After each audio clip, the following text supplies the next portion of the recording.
Hello, Pat and Elena. This is Roger. I wanted to put together this video to kind of show you what happened over at Broadmore.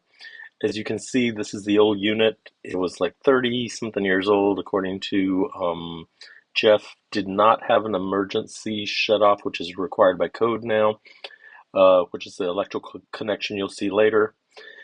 He got the unit installed, but in the process, you'll see in the next picture, the vents were rusted out with holes and rats had gotten into them.